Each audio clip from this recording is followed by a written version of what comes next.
Hello there. Just doing some poetry, sitting around the house. I don't write it down. Because what's the point of writing it down? So I just sit over there by my little chair there, and I sit at the window, and I just recite poetry. I saw a bit of Man from Snow River. Might not be exactly like how originally it was written, but I just make it up, sort of how I remember it. But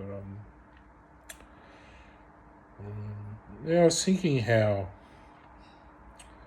I never really made it in Mansfield a man. I was just the boy from Snow River. I was just those mountains were mine. I was just all over those hills and the valleys and the rivers, and people would come and go, but the whole place was mine for a long time. It was mine, my home. It was my sanctuary. I never felt scared to go out. I never felt worried. I never felt bothered. Maybe a few guys around town were a bit rough, but I ended up getting to know a lot of them anyway. Thanks to my sister, having an older sister helped. She knew some of the older boys, and she had one of them was her boyfriend. And, we used to hang out, have parties, and I just think my family life, I would never have grown up in Mansfield a man. I just wouldn't have. I'm not having dad around. I had to go out and find it some other way. You can go through your whole life a boy. Never really quite become a man.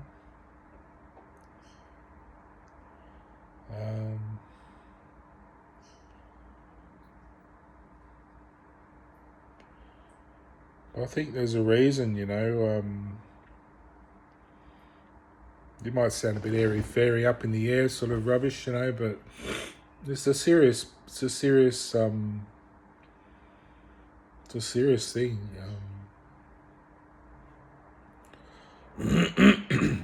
The serious predicament is that our solar system's been damaged,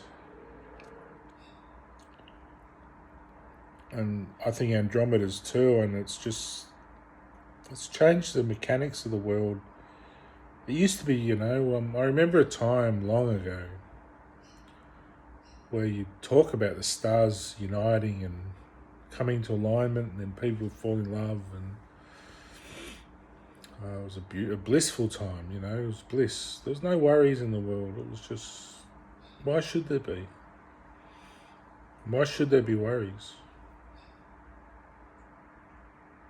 It's just here on Earth, this little capsule, we create them. And we've created this worry from damaging a planet somewhere, and it's put things out of whack. For us, a lot of the universe doesn't notice, it doesn't care, but just for us, because we've done that damage, we're being punished for it, And I say we because I didn't do it, but I'm part of that system, that human race. So I'm alive, and I get to live my life, but my life's affected by that, and it's my parents were affected, so that affected my life too. Affected my love life, my happiness, my children. A lot of people can just go and find someone else, or often to their detriment, they'll pick the wrong person, get abused. For some reason, I can't do that. I have picked some, with due respect to the girls, they're probably the wrong choices for me, the things I did, but I just went along with the flow, just went along with what was happening around me, and I think I've got a long journey ahead before I settle down and find love,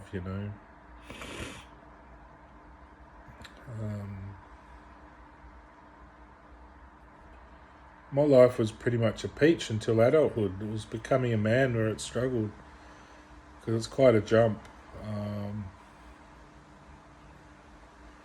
And as I was becoming a man, I went through that crisis, and then I was thrown back under the care of my mum and never got there, Now I'm under the care of a church, in a way, looking after my housing. I can't get out and build my own house, or I don't have the drive to do it anymore, so I've sort of missed that boat.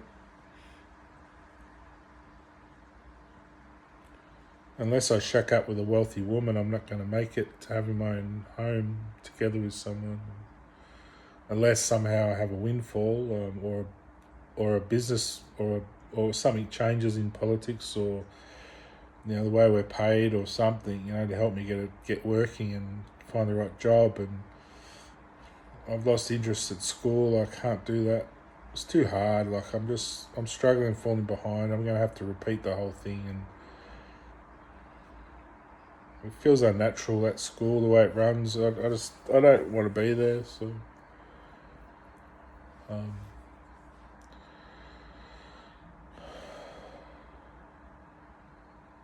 that's not a reflection on everyone there. It's just there's something seedy going on behind the scenes that doesn't gel with me, and I can't do it. It's like I talk about, living without sin or whatever.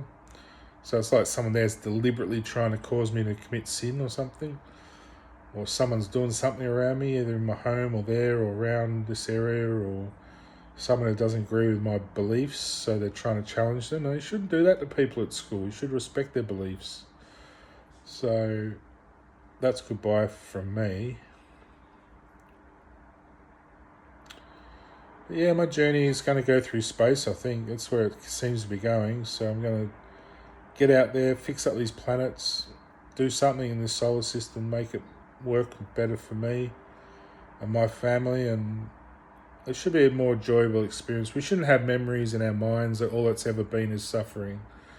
I remember the good times long before Ra, long before, all this sort of problem started, and we were just at peace, in love, and cherishing each other, and it was lovely. I never wanted it to end, and something caused an invasion, caused the problem, and it's almost like I was predicting it, becoming Ra to sort of protect our world, and if I hadn't have done that, become a god, our race would have got wiped out. So it's like that sort of past now. Everyone's sort of becoming more tolerant of each other, and but at the same time, the damage has been done, and it has to be mended. So, and you'll get people saying, like Matt Damon said, "Oh, let the healing begin," making fun of things, but we have to have a good life, you have to mend things. You can't just let things go damaged. So I want the stories in my life that are like a ribbon, like that S. The symbol of hope is the story in our heart, our ribbon that unravels and we follow it. It's a story. If those stories don't happen, if they're all wound up inside of us and we never let them out, what's the purpose of living? If we can't get those stories out to live, we're just here being assaulted otherwise, aren't we? For what purpose and what reason? Because we have beliefs in our heart we can't share, and we can't prove, to anyone, to let them have faith in us and let them believe in us. We have to sort of consort behind ourselves to sort of have them, to live our life, to have it happen. And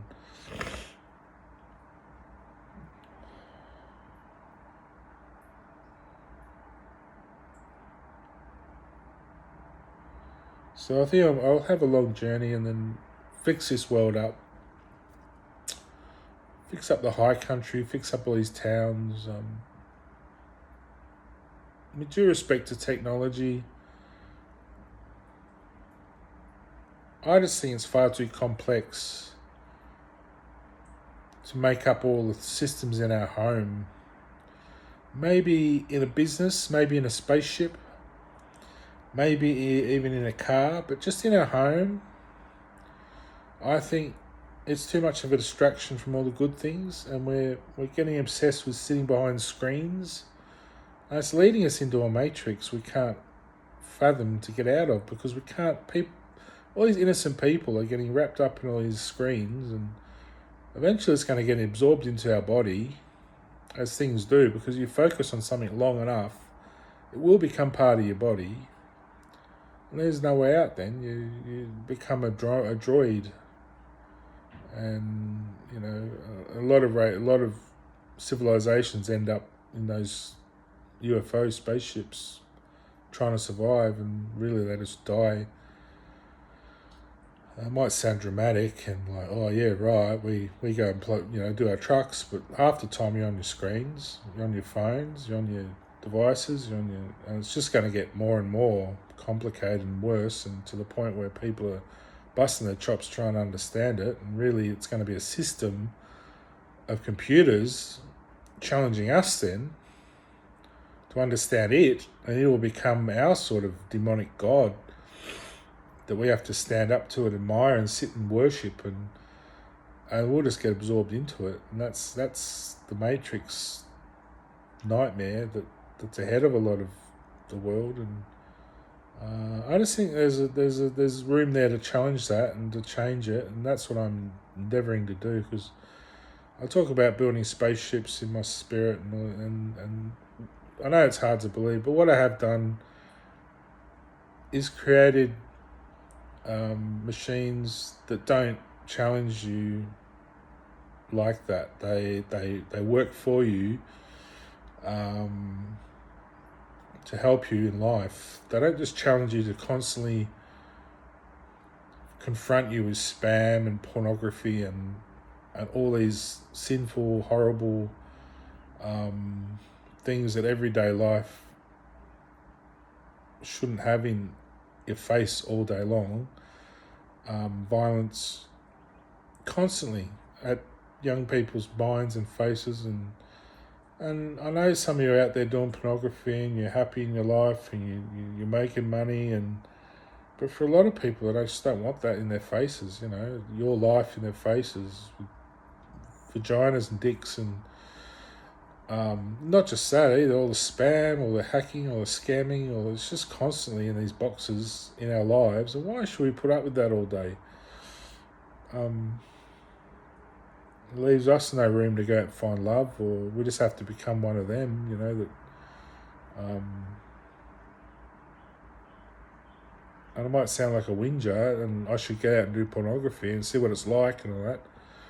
I have done it before. It didn't really give me the life I wanted. It ended up really stripping me of all the things I loved about myself, and I became something I didn't like, and I ended up dying of AIDS. And I don't want to repeat that. I think that the AIDS epidemic now is so big that people don't even care. They just don't care if they live or die or catch it or what. But I certainly don't want it. I think nothing beats a happy home life with your wife. I don't really want a pornographic life at home being shared all over the world.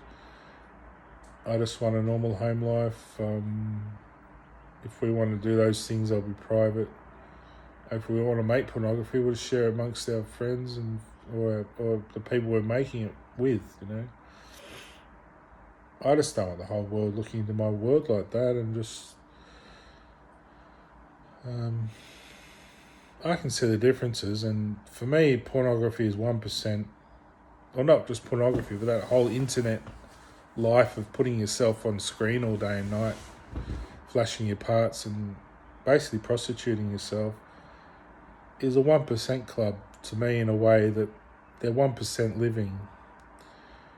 I want to be 100% living the life I want, so that might be 1% of maybe I'll do in my life, but I don't want to make it my whole 100%. So maybe everything those people are doing is 1% of the life I want. The other 99%, the 99 love balloons, the 99 balloons of happiness I want, things like keeping my kids safe and happy, and helping the world I live in, and making a beautiful garden at home, and just caring for animals, and things like that. Just there's millions of things. I'm not going to list them all, but having respect for everyone and not just thinking just because you flash your bodies and that you're somehow better than everyone else. But everyone's got a body, you know. We've all got these parts. Maybe not all the parts, but we've got most, you know, at least half of them.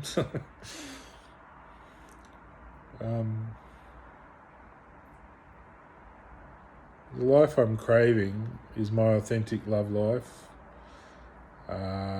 Following the story of my heart, the ribbon that's wound up, that I want to unravel and follow in the world. And follow in the world. And I'm going to endeavour to try and fix the world up to the point where I can do those sort of things. May think it's some kind of mechanical sort of thing then. It's not. I'm just objectifying love in a way that can be understood. So love is very malleable. It can be anything really, and the story can involve anyone, and it can change over time and when circumstances change. But as long as your part of the story is true, you know, and the other people participating, it works. And it can't just be a free-for-all feeding frenzy, you know. It's got to have some kind of merit.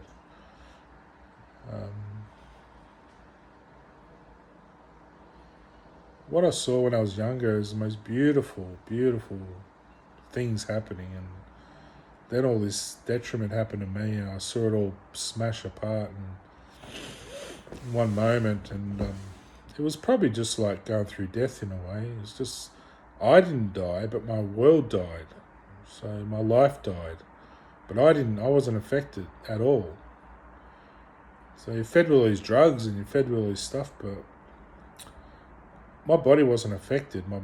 A few days later, those drugs had leached out of my system. It smelled like rotting flesh. It had come out of my system. I was fine a few weeks later. I was going down the street having milkshakes, and I wasn't affected, but everything around me was. My relationship with everything had died. And my body was perfect the whole time. But so the meds did nothing. But all my relationships were destroyed. And so I couldn't live out my stories. I couldn't live out all these things I wanted to do. And then everyone blamed me for that. And resented me and took off and did other things and probably got hurt and died, and I couldn't be there for them, and I tried to, and so to sort of regain composure I had to become a demigod and to gather all those people back into my life, and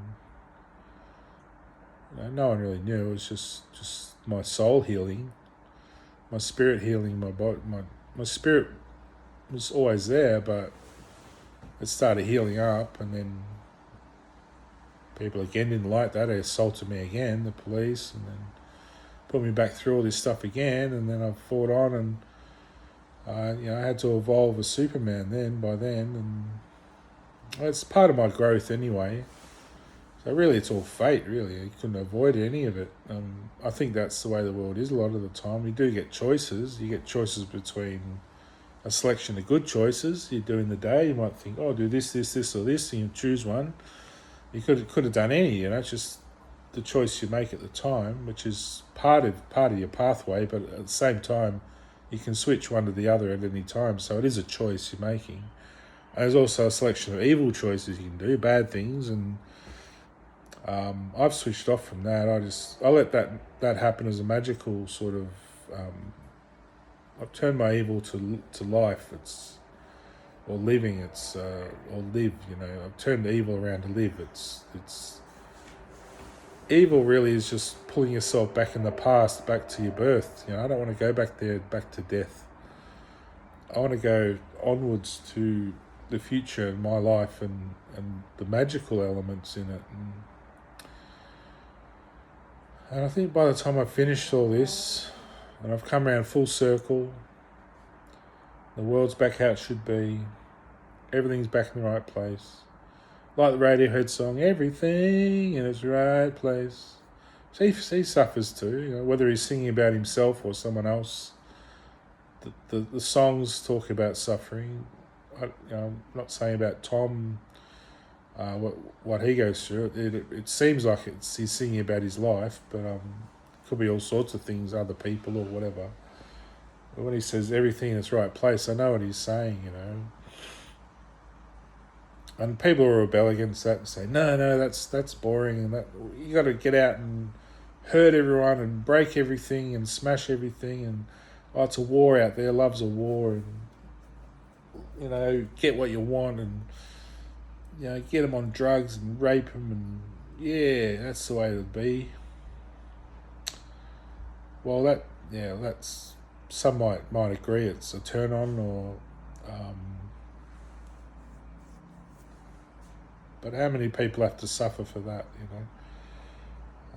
Really, and at the end of the day, you can still be like that, still be macho and tough, and get out there and build a house and come back all sweaty, and your wife will just be as satisfied. She doesn't need you to go assaulting everyone and wrecking other people's lives to be a macho man, you know, and turn her on. You can turn her on just by, you know, ploughing a field or something, you know. It doesn't have to be go out and destroy all these animals and kill all the habitats and erect a massive skyscraper and rape 100 children and then get home and turn her on, you know.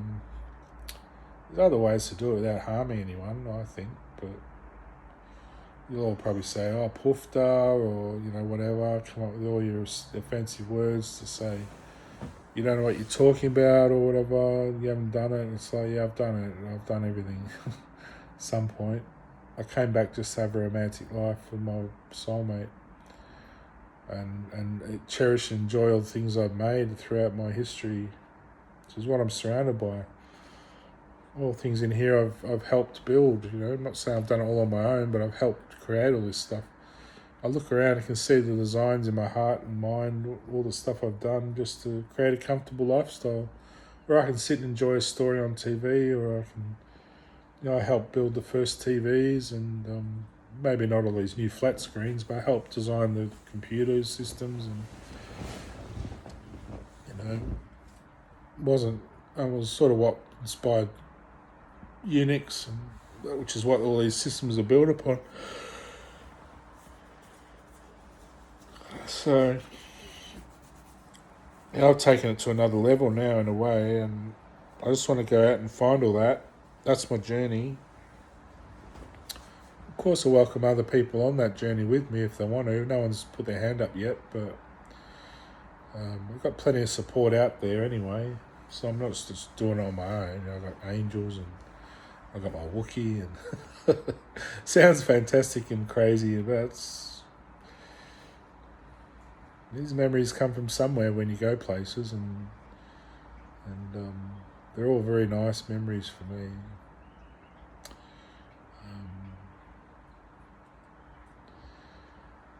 I can't wait to actually experience it all. It's sort of a surprise gift I've made for myself, and I'll enjoy it when Christmas comes, whenever that is. All my Christmases will come at once, I think. And then when I've finished all that, I'll come back full circle, back to Mansfield, and I just hope it's more of a sleepy little town, just horses and carts or something, you know. Strip all the bullshit away, all the technology that's corrupted the world. I want that corruption gone. I just want it. There'll still be a few TVs, and we don't have to have all these big bulky computer systems in our house. I just think they're a bit much. I never really intended, when I was making the computers, to have all these in the homes like this. I just think they're a bit distracting. They take all our time and energy away from all the important things. And I think really we could do it a lot differently, and really to just become a means for people to hack in, spy into our home and steal our kids and steal our privacy. I think it's really just the microprocessors in our home that are doing it. I don't think it's conducive to a beautiful life. I think it's sinister, sick. It's a cancer that's sucking the world of its resources. Uh, I've thought about it so much. Why? What's the positives? What's the positives? I can't see any benefit so far in my life from having computers. Maybe they're just been a distraction, but I can think of millions of other things I could have done as a distraction. But they took up all my attention, you know. It could have been hundreds of other things I could have done in the community, but these things have kept me at home and just on my own and in front of a screen, you know. When I was sick, all I did was sat with my head on the keyboard. I didn't really use them. It was just like a go-to, you know, but it could have been a book or a person. Or without computers, I probably would have had 100 friends around me, you know, but they're all on their computers. So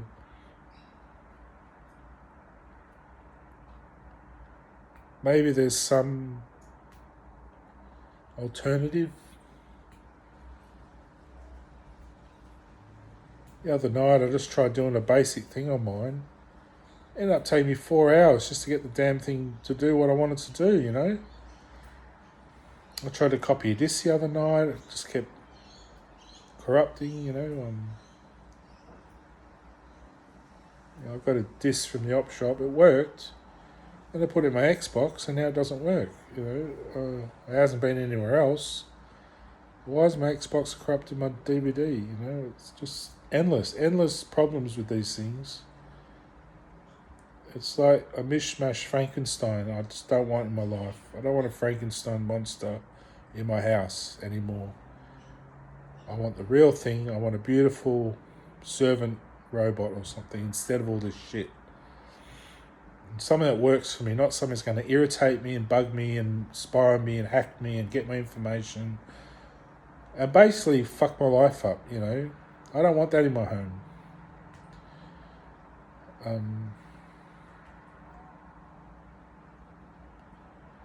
By the time I come full circle and work all this out, get back to Mansfield, be that little boy again for a while. And then I want to be someone like the man from Snow River. Meet my true love. Get up there on horseback. Explore all the high country. And that's the story I want. You know, that's the one I wrote first, probably. So, yeah, I look forward to it, meeting Mansfield again. It'll be a long time till it happens. It'll probably just go like that. And I'll be back again, you know, as a little boy. Ready to become a man.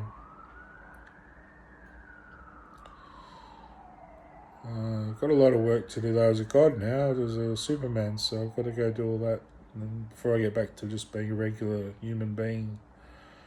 And that's where I'll be. My first place I'll come back to is Mansfield, where I get to...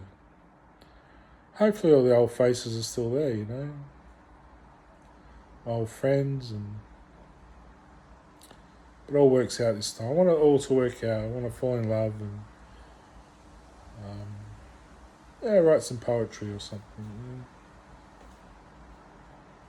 Yeah. Anyway, have a good day, everyone. See you later.